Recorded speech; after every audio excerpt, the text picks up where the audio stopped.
Varicose veins కి సరైన చికిత్స కోసం సంప్రదించండి ఎవిస్ హాస్పిటల్. అంటే మనకు జగద్గురువులు శ్రీకృష్ణ పరమాత్మ జగద్గురువు, ఆది శంకరాచార్యులు జగద్గురువులు.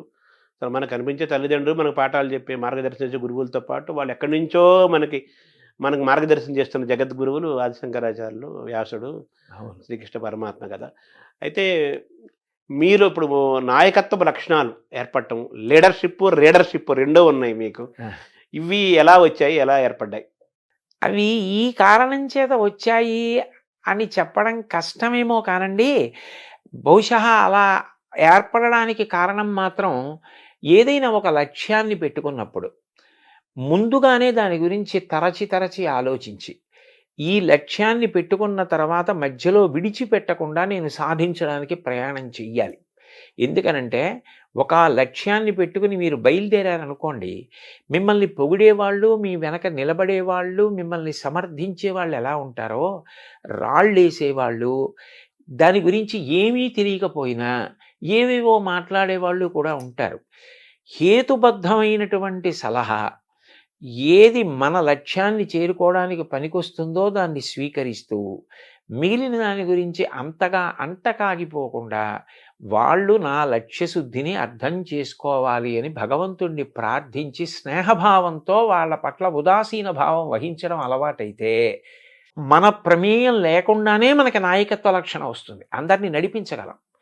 లేకపోతే ఏమవుతుందంటేనండి, ముందు పొగిడితే పొంగిపోవడం, ఎవరో తెగిడారని కుంగిపోవడం అలవాటైపోయిన వాడు తానే ఉద్దాన పతనాల్లో పడిపోతే వెనక ఎవరిని నడిపించగలడు? అప్పుడు తను ఏది అనుకున్నా దాన్ని సాధించడం అన్నది సాధ్యమయ్యే విషయం కాదు. మీకు నేను ఈ విషయంలో కొద్దిగా చొరవ తీసుకుని నన్ను నేను పొగుడుకోవడానికి కాదు, ఒక్క విషయం చెప్తాను. నేను మహాస్వామి వారి అనుగ్రహ భాషణాలు చాలా చదివా.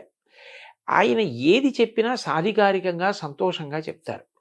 ఒక్కసారి ఆయన గోమాత గురించి చేసిన అనుగ్రహ భాషణంలో, ఒక పీఠాధిపతిగా గో సంరక్షణ కొరకు నేను చెయ్యవలసినంత చేయలేకపోయానేమో అని నాకు బాధ కలుగుతూ ఉంటుంది అన్న మాట నేను చదివాను. నాకు చాలా బాధ కలిగింది. అంటే ఆయనకి ఇంకా గో సంరక్షణ విషయంలో తగినంత చేయలేకపోయానన్న బాధ ఉంది. అప్పుడు నా కర్తవ్యం అంటూ ఏమైనా ఉంటే ఆయన నమ్మిన వాడిగా, నేను కొన్ని గోవుల్ని కాపాడడానికి ముందుకు వెళ్ళి, ఏదో నేనొక్కడిని గోవుల్ని రక్షించడం కాదు, గో సంరక్షణం అన్నదాన్ని ఎందుకు చెయ్యాలి అన్నది వ్యాప్తి చెందేటట్టుగా చెయ్యడానికి ప్రయత్నం చెయ్యాలి. అప్పుడు ఆయన సంతోషిస్తారనిపించింది. మొదలుపెట్టాం గోశాల. మీరు వచ్చి చూశారు.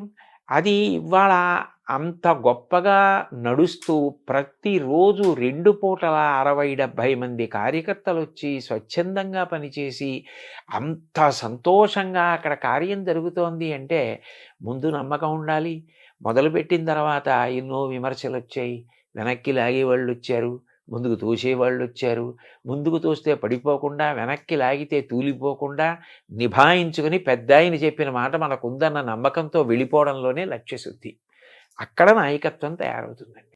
ఇది మీలో ఇంత ఒక దృఢమైన అచంచలమైన ఒక పట్టుదల, ఆ స్వభావము, దేనికి వంగకుండా, పొంగకుండా ఉండే లక్షణాలు ఇవన్నీ గూడా మీకు ఆదిశంకరాచార్యులు, జగద్గురు చంద్రశేఖరేంద్ర సరస్వతి స్వామి వారు, వివేకానంద వీళ్ళ యొక్క స్ఫూర్తి మీ పైన ఉందని అనుకోవాలి. వాళ్ళ వాక్కుల యొక్క ప్రభావం. ఖచ్చితంగానండి. ఎందుకంటే వివేకానందుడు ఎన్ని కష్టాలు పడ్డారండి.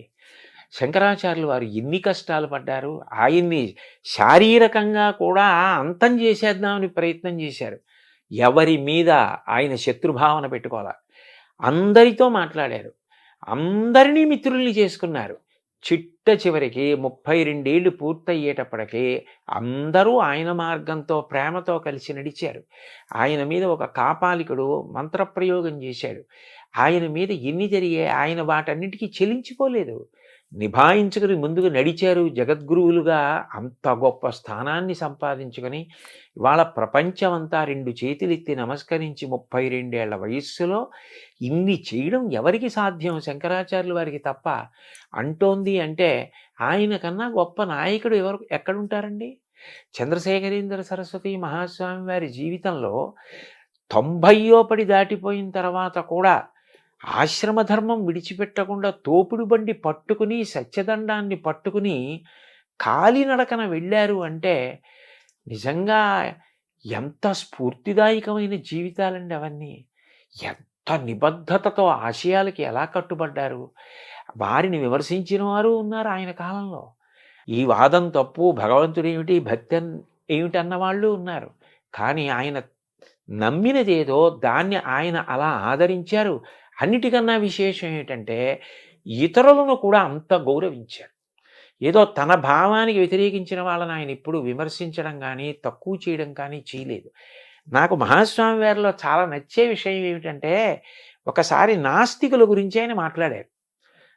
ఆయన అన్నారు, భగవంతుడు ఉన్నాడు ఉన్నాడు అని నమ్ముతున్నానని చెప్పి పాపం చేసేవాడి కన్నా లేడు లేడు అని చెప్పి లేడన్న భావనతో బతికేవాడు ఒక మెట్టు పైనున్నవాడే కదా.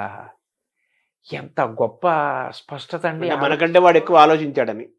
స్పష్టతే కదా. ఆయన సిద్ధాంతానికి కట్టుబడ్డాడు ఆయన. నీ సిద్ధాంతానికి నువ్వు ఎక్కడ కట్టుబడ్డావు? ఉన్నాడు ఉన్నాడు అంటున్నావు. ఉన్నాడు ఉన్నాడు అని అంటున్నప్పుడు ఉన్నాడన్నవాడి పట్ల భక్తి భయాలతో నువ్వు అట్లాగే గౌరవంగా బ్రతకాలి.